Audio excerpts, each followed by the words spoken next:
The ground started shaking heavily.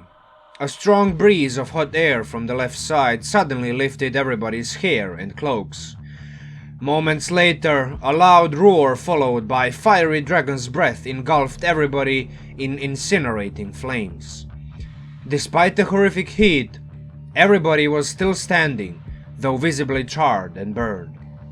Gledrake the Blood Flame bursted out of hiding, and in front of them, with a rather warm welcome.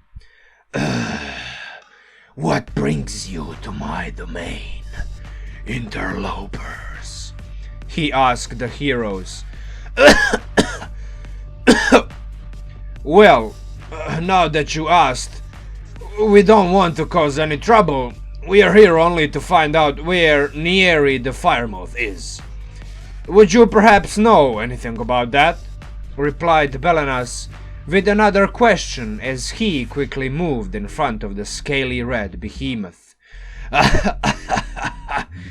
You won't find her here, but you will soon find something else. Death! Proclaimed Geldrake, moving in to finish the heroes off. As the enormous red dragon started slapping Belenas with his tail, Rordan moved a few steps behind, took a deep breath, and then rapidly unloaded his two go-to spells. Dim greenish light spread out from the tunnel behind Geldrake, while he suddenly found himself smacking the tail and claws against invisible bars. Let's run back a bit before he decides to spit fire again, suggested Rordan calmly, right after he finished dumping a considerable portion of his magic reserves. Sounds reasonable. This foolish red lizard doesn't seem to have any spells at his disposal anyway, replied Wetlad, waddling right behind Rordan. It's no fun traveling with you guys lately. These days I don't even get to smite anybody before you magically burn, zap, banish, disintegrate, or fatigue them, added Halvar, clearly disappointed by his companion's advanced use of arcane magic. Well, my friend, I can teach you how to get in quickly and swing a rapier fast, just like me, proposed Belenas. I'm not interested in your useless poke stick tricks. What I need is for this freaking Rordan over here to stop trapping everything and everyone in his boring murder cube, fired Halvar right away. As the heroes kept moving away and arguing about ways they deal with the most of their dangerous foes lately, other than being interrupted by the noise a couple times, they paid very little attention to blood-chilling roars and blaze spreading behind them. Geldrake was desperately thrashing around the invisible cage of magic force that had him trapped and unable to move away from the debilitating green radiance. Before the heroes even reached the entrance into his volcanic lair, Geldrake's deafening screams died down as he succumbed to the extreme magical fatigue inflicted to him by Rordan's potent spell. Alright, that seems to be it, I think, he said, his face visibly relaxing after focusing on maintaining the magic for the past 2 minutes. He lasted longer than I expected. Alright everybody, this was a little bit of a sloppy intro story. I tried talking narrating it for the past, I think 5, 6, 7 times, and every time I pronounced something incorrectly. Pretty much this time the same thing happened, but hey, in the end, if you enjoyed it, hit that like button, and if you are interested, subscribe to hear more of those intro stories like the one that we had here. The topic of today's video is Surgemage, but before I get into more details about that, I want to do the honorary, mandatory shout out to all my patrons. So Mike, Matthew, Ewing, Larry, Hocken, BardlyManHardlyTrying, Rogor, SuburbanHell, Frank Fan, Jared Henderson, Kaleron, Albert Kwak, Aidan Harth, Darth Xín, Gary Course, Matthew Collins, Brad Oldham, Joel C Alcazar, Zachary Bradley, Rich Milian, Jeremy Helton, Bredwin, your boy Fox, Bryan Moten, Sean, Cory Williams, Chris Pell, Mannozzi Stefano, Clay Adekoya, Zeb McCubbin, Nathan James, spiffay, PrimalBassBoost, Trevor Green, Matthew Barone, Gaston, Ramirez, Jordan Smith-Basset, Tyler Charles, Helios, Storm Lloyd, and Lord Gazda. I'm sorry for butchering probably half of your names here. But anyway, thank you for your continued support, all new and old patrons. Without your support, I probably wouldn't embark on this crazy journey, crazy challenge of making 50 videos in 50 days. I know, I'm way behind the 1 video per day rate, but just don't worry, I'm gonna catch up real soon. So, without further ado, let's jump right into the meat of the matter. The topic of today's video: Surgemage. Pretty simple name. If you've been around my channel for any amount of time, or even if you've just been playing D&D or theory crafting or whatever, you can pretty much see where this is going. So basically, you know, couple important things. In terms of race, I would say that Vedalken would make I mean, look, you can always take human variant and it will work with every build out there, but you know me, I like to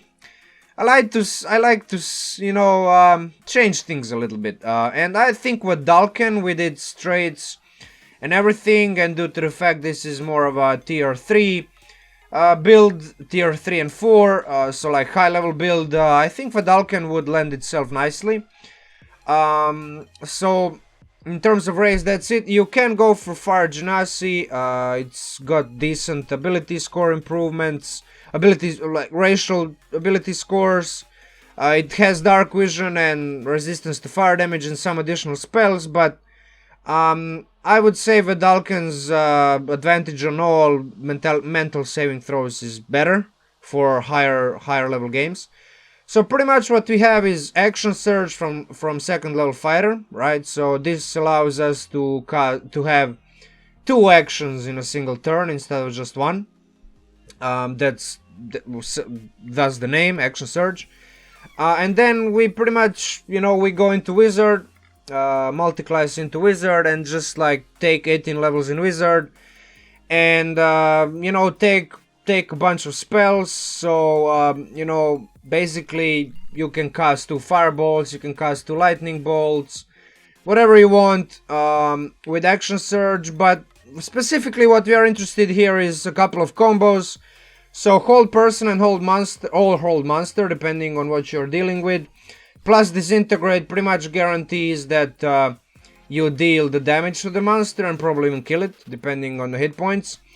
Faithful Hound, Mordekainen's Faithful Hound plus Wall of Force is a potent combo when dealing with monsters that are otherwise, you know, tough to deal with, but have a lot of hit points, and you don't really want to get damaged by them, so you just trap them in with the Hound, and the Hound eats them. Force Cage plus Sickening Radiance. I mean, Sickening Radiance is a concentration, so you can't use it together with Wall of Force, but you can use it with Force Cage. And the combination of these 2 spells is ridiculous because, well, if they want to leave the Force Cage, they can't do it other than maybe teleporting away, but even then they have to make a Charisma saving throw against your spell save DC. And if they fail, and if they don't have Misty Steps, Dimension Doors, or whatever, teleports, plane shifts, they pretty much succumb to Sickening Radiance, to the, you know, exhaustion levels from the Sickening Radiance. Sooner or later they're gonna, you know, get those, and even if they are somehow immune to exhaustion, which is possible, Sickening Radiance deals decent amount of damage over time. So unless they are resistant or let me say immune to radiant damage and exhaustion, and somehow they keep succeeding on all saving throws, I mean, it's pretty, there's not that very monsters that can deal with this combo, you know, effectively, right? So to top things off, obviously we have a level 9 spell Prismatic Wall. and reverse gravity, you're pretty much playing yo-yo. You place the prismatic wall, which has those 7 layers, and after a creature moves through the layers, they have to make dex saves, and if they fail, they take 10d6 or half of that for like 5 layers, and then the other 2 layers restrain them, blind them, even paralyze them, turn them into stone, petrify, whatever. So reverse gravity pretty much enables you to, well, it will force a lot of creatures to have to go through the prismatic wall, and then when you stop concentrating on reverse gravity, they go back down below, so instead of just 7 dexterity saving throws, they would have to make 14 in the same turn that you pull off this combo. So these select few combos are pretty much, you can shut down 90% of the monsters in the game. Now obviously the DM can always, homebrew monsters and play around your abilities and challenge you in other ways. But if you want to obviously just like deal with tough monsters, and that whatever one-shot session or campaign that you're gonna be playing in, and the DM tells you that you're gonna be playing sufficiently high-level characters, this combination of just like simple 2 fighter levels and then obviously 18 levels in Divination Wizard for Portent and these spells is gonna allow you to have more than a few ways to deal with tricky situations, right? So all in all, in short, this would be like best suited again for tier 3 and 4 and tier 3 and 4 campaign sessions, whatever. And the fact that this is a slightly delayed spellcaster, meaning that the 2 fighter levels will delay your spellcasting progression, is compensated by the fact that at some point you will gain access to these combos. First and foremost, Wall of Force and Faithful Hound. I mean, you need to be level 11 to pull this off, so it's not even that high, to be honest. Yeah, I mean, it's pretty much it. Very simple build, but very powerful. And these select few combos, together with all the other stuff that you can do with Wizard, is gonna be the focus of this video. So if you want to hear a little bit more about these combos and stuff like that, feel free to stick around, and yeah, I'm gonna talk about it a bit more. So in terms of race, I've kind of already touched upon Vedalken and Fire Genasi. Both would make sense. Fire Genasi would allow you to have a slightly better con, and then I guess Vedalken would allow you to have obviously a better wisdom saves, wisdom ability score, and also what I like about Vedalken is, again, that it gives you advantage on all mental saving throws, not just against magic, it's pretty much all of them. You get extra skill, tool proficiency, which you get to add additional d4 onto, and obviously, yeah, all of that stuff. Oh yeah, let me actually, while I'm talking about this, let me open up this stuff so that I can show you some stuff later. But yeah, anyway, that's it for the races. I mean, pretty much any race that gives you a bump to intelligence or whatever is good. I mean, these two are not mandatory, but I would say Vedalken would make sense. Just, high level games are all around, just like they challenge your mental saving throws way more often than like your physical saves.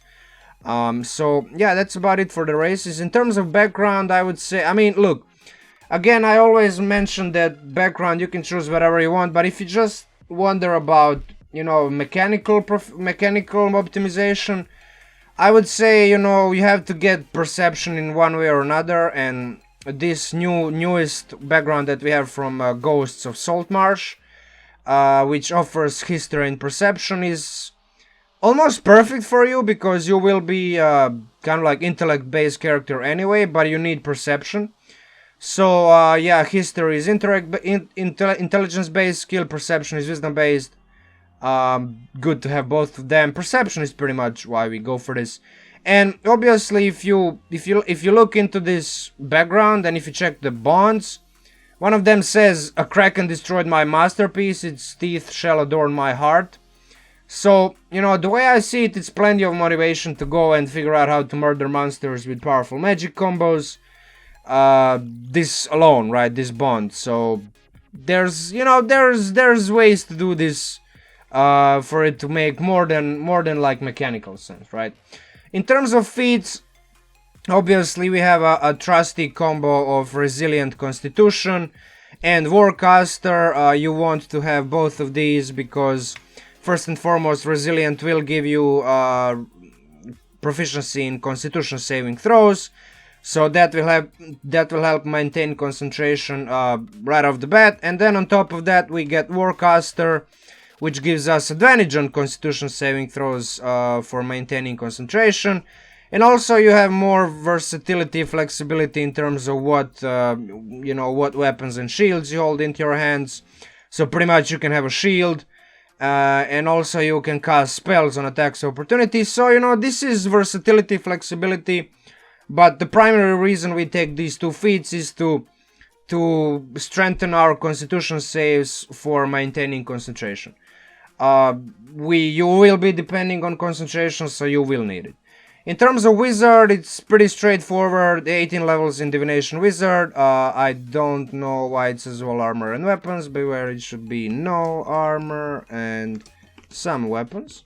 So yeah, pretty much your starting proficiencies is gonna be no armors and some weapons. No tools, but saving throws. I do value wisdom saving throws in the late game. So higher level characters typically they benefit more from having wisdom saving throws and even intelligence saving throws at some point than, I don't know, dex or strength. So that's why I would ultimately go with Divination Wizard. Now, in terms of arcane recovery, that's pretty much straightforward. Standard, you gain a little bit more slots per short rest. Spellcasting, pretty straightforward for Wizard. Portent is very important. Portent is very important for you. Tongue Twister. You will be able to use this to give enemies low rolls on their saving throws against whatever spell you're casting. Or just give yourself a high roll on counter spell to prevent foes. You know, well, technically you can't cast counter spells, so let's just delete this. This was obviously a mistake.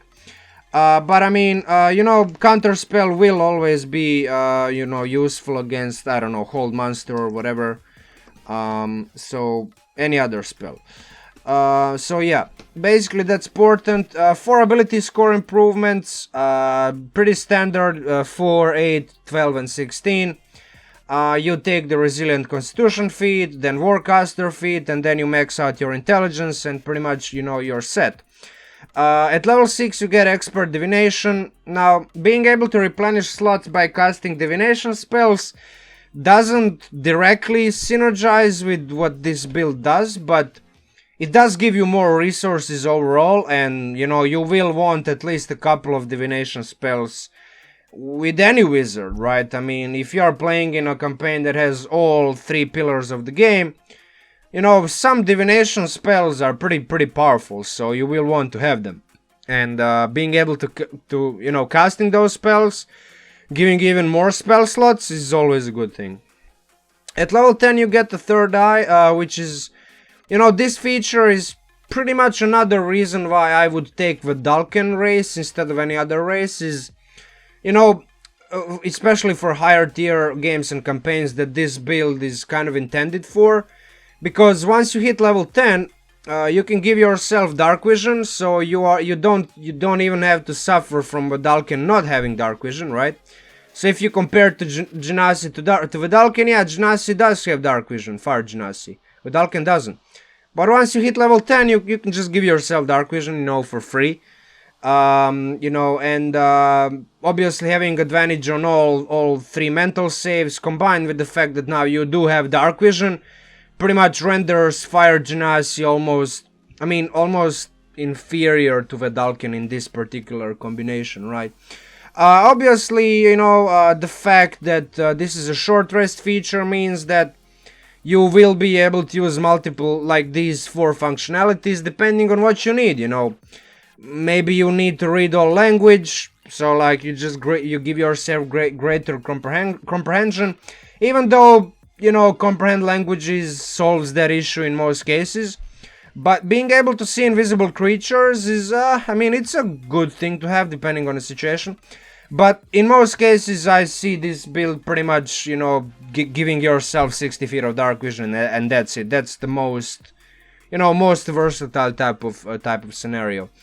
At level 14, you gain one more portent die, right? Why just have 2d20 instead of why not 3? So yeah, it's always good to have more portent dice. And obviously at level 18 you hit your kind of like a capstone feature for this build, a spell mastery.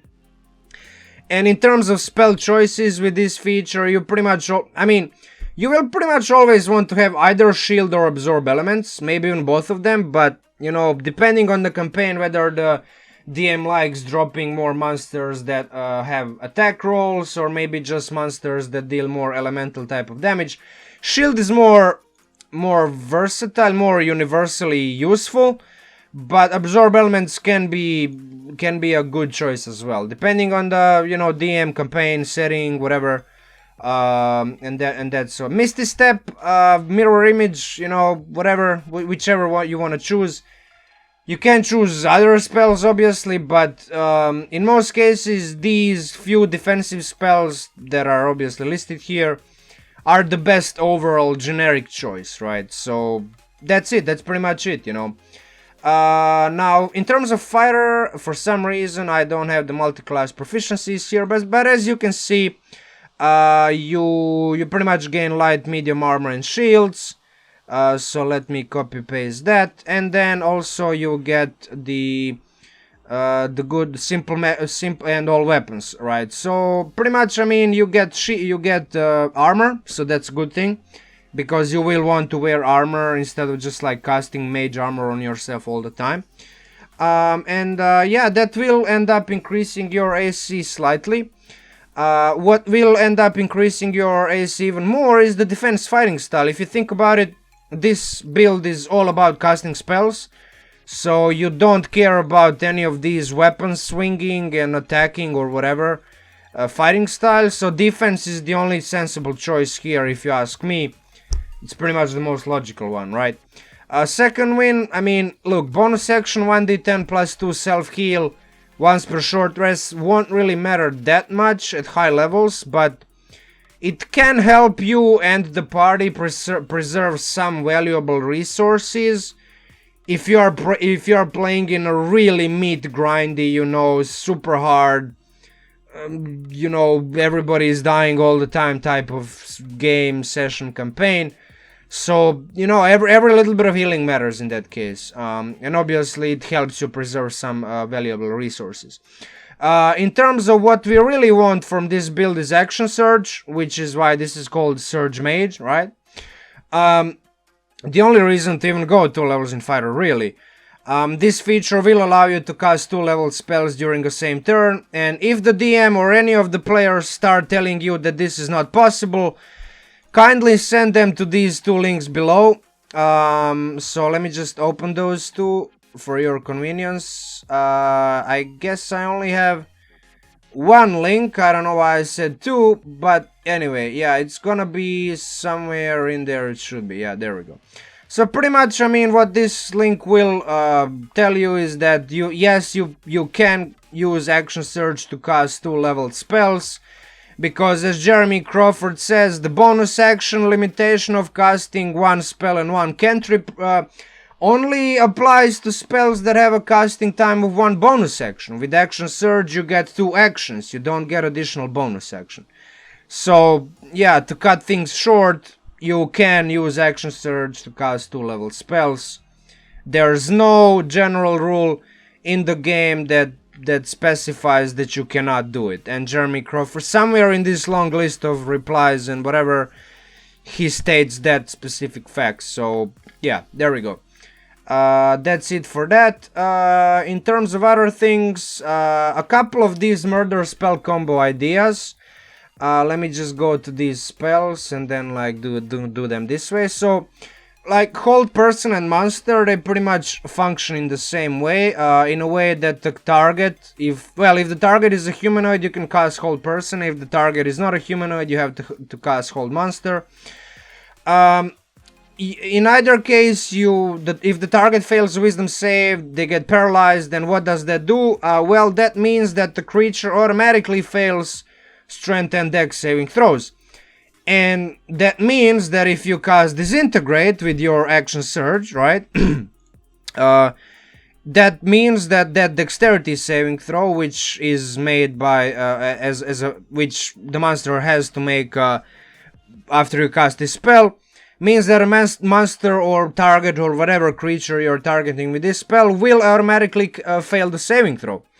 So, you know, in a way, as long the enemy doesn't have legendary resistance trait, you don't have to worry about Disintegrate's save or suck effect, because if you read into Disintegrate, if the monster succeeds on the saving throw, pretty much nothing happens. So, you know, save or suck in this particular case doesn't matter, because this combination of class and well, two classes, right, enables you to just completely avoid that, right? So yeah, guaranteed 75 to like 106.5 average damage right away at the first turn of combat is it can be a very important thing that happens in the combat, because 75 hit points is a lot of damage. So yeah, obviously if you upcast Disintegrate, it's gonna deal even more damage, obviously. So yeah, there's that.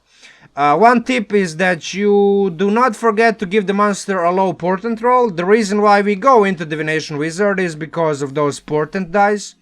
So when the monster is making that wisdom saving throw against hold person or hold monster, kindly give it a low portent roll, so you guarantee that it fails the first saving throw, and then indirectly you have a guarantee that it fails the second saving throw. So that's pretty much it.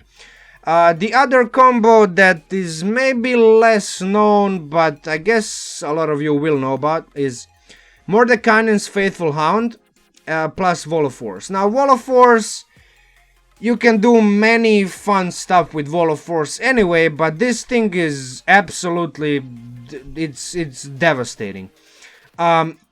So what this does is Faithful Hound is pretty much, as you can see from the description of the spell, it gives you this invisible kind of like whatever doggo that is immune to all damage, does 48 piercing damage for like, and it's up for 8 hours, doesn't require concentration, so that's the important part.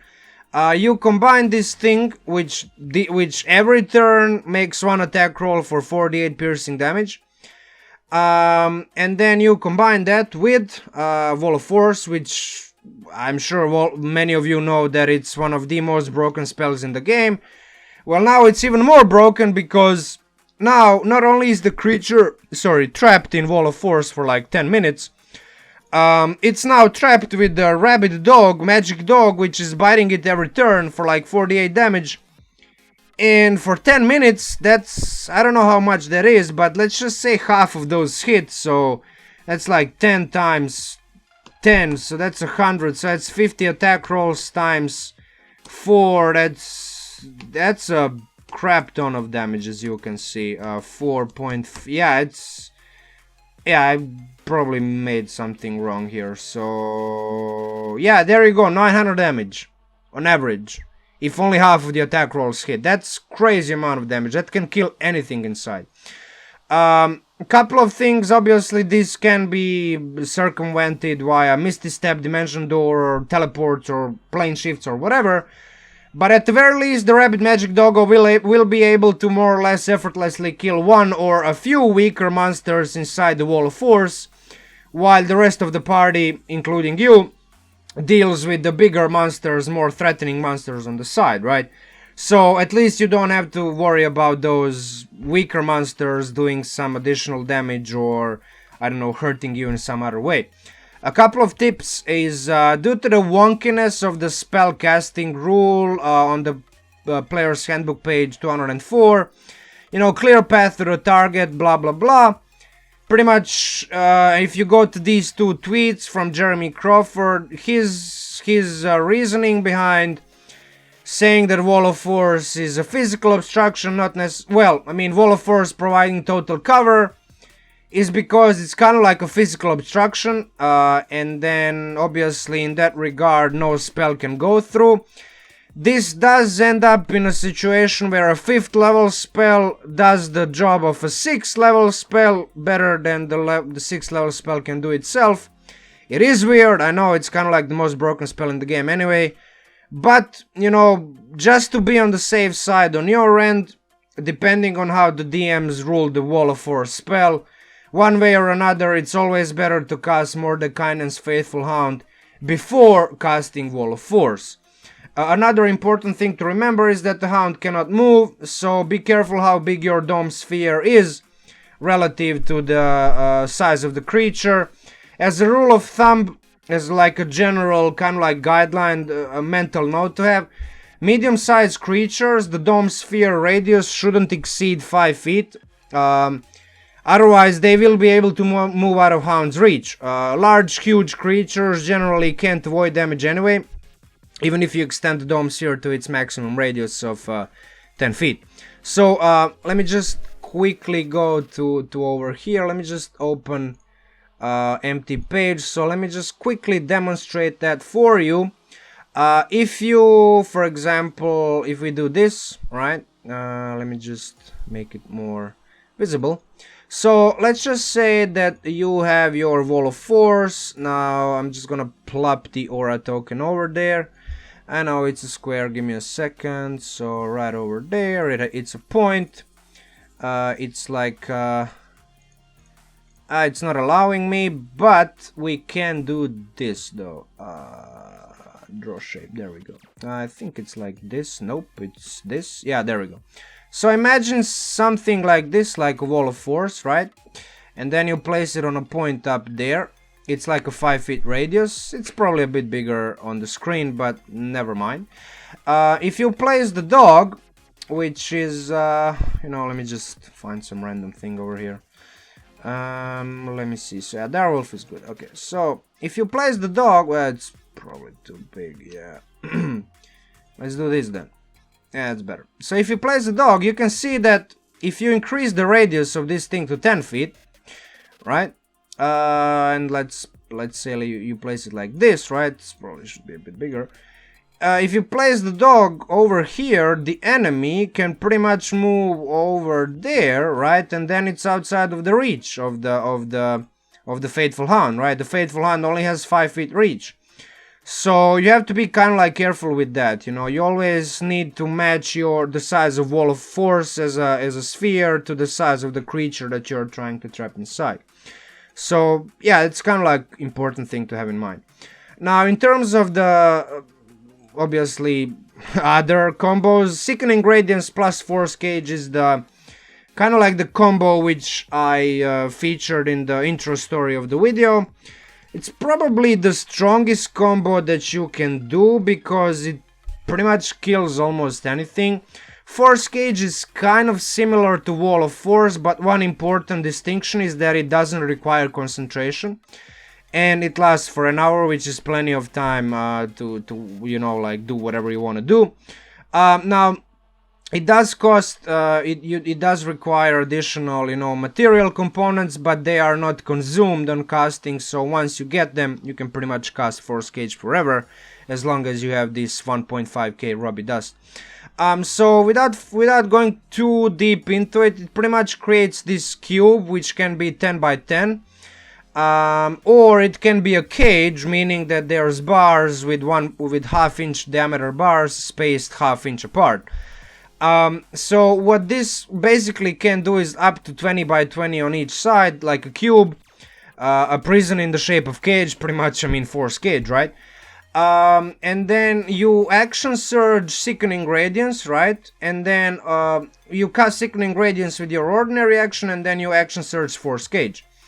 Unless the creature is immune to exhaustion, which Sickening Radiance inflicts on the failed saving throw, and immune to radiant damage, which I don't know off the top of my head, but I don't think there's any monster that has immunity to both radiant damage and exhaustion, but feel free to correct me if I'm wrong on that. And, you know, both of those things, or somehow manages to pass 100 Constitution saving throws, which is possible with some high-end monsters, high CR monsters, but I mean, if you have sufficiently high intelligence and even some magic items, you can pretty much guarantee that at least, I don't know, 10 of these 100 Constitution saving throws will be fails. So, I mean, everything will die inside. There's nothing that can stop this bar monster teleporting, plane shifting, or, I don't know, misty stepping out of sight of Force Cage. But, I mean, look, even if the monster wants to do that, it has to make a charisma saving throw. So, you know, one thing to have in mind is that you can make Force Cage in a way of kind of like a prison in the shape of a cage. That means you kind of like have a sight towards the creature. I mean, even if you don't, right? So a tip is, you know, make sure that you are close to this kind of like combo, and when the monster is making that charisma saving throw, give it a low portent die, right? So yeah, basically maintain sight of the enemies inside of the Force Cage. If somebody wants to teleport, Misty Step, Dimension Door, Plane Shift out, whatever, give them a low portent die, and that's pretty much gonna guarantee that they stay inside.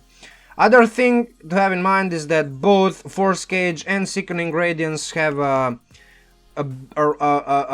longer range than Counterspell. Counterspell is a 60 feet range spell, so always try to position yourself just far enough to be outside of Counterspell's range while still being able to cast both of these spells using your action and action surge exactly where you want them, right? And also be careful of Sickening Radiance's radius, because it's a 30 feet radius. It's a fairly large area of effect, so don't accidentally inflict levels of exhaustion to your allies. And yeah, be careful what you do.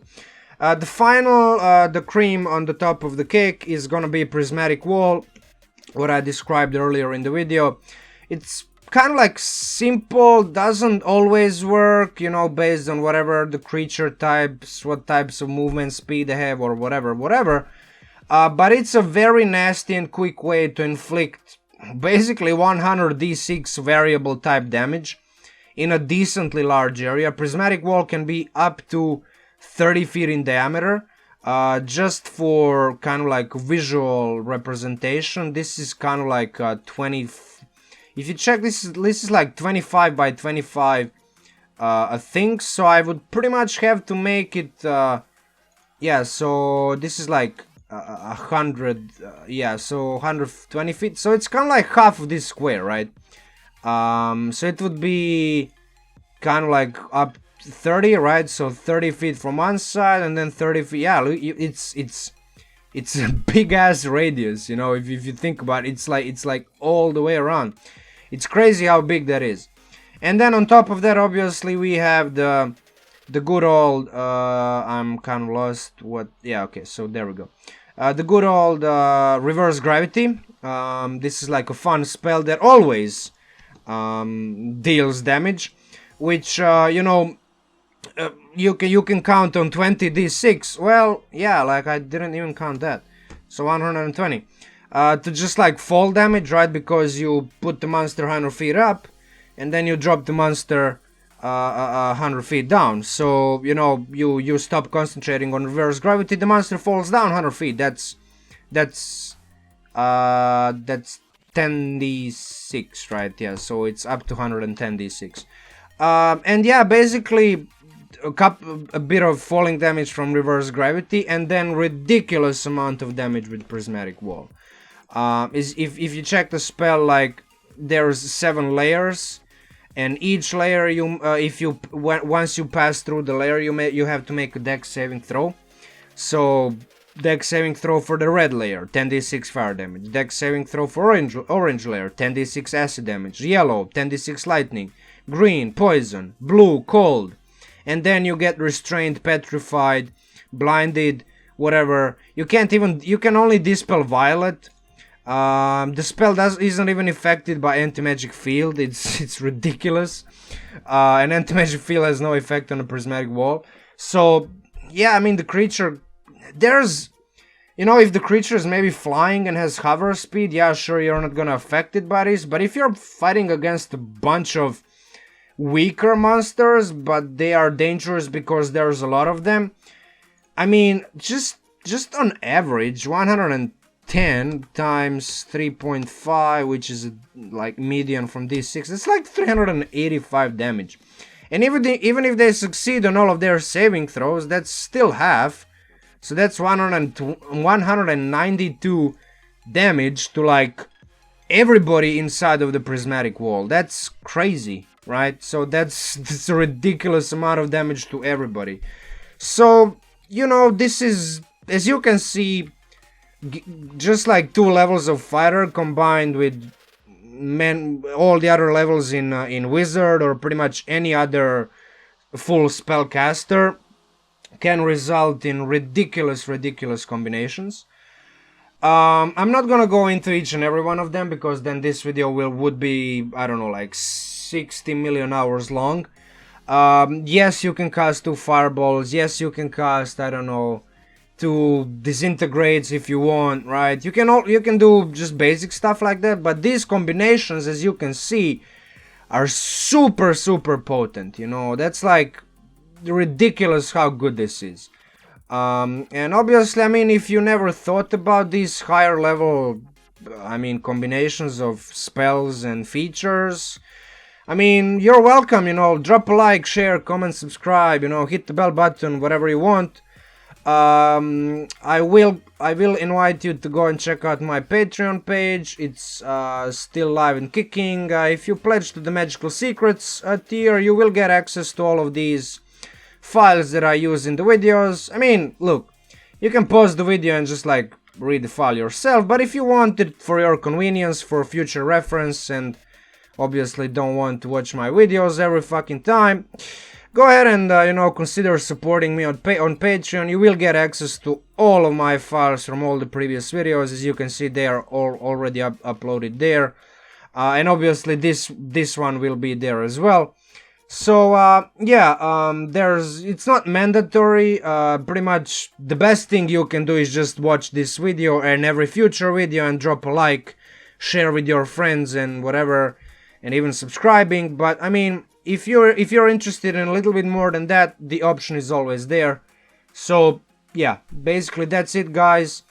I will have more videos done very soon. I know that I'm way behind on the 1 video per day kind of like rate that I wanted to do, but trust me, I'm gonna pick up the pace. And yeah, pretty much that's it. With that said, Min-Max Munchkin out, and talk to you soon.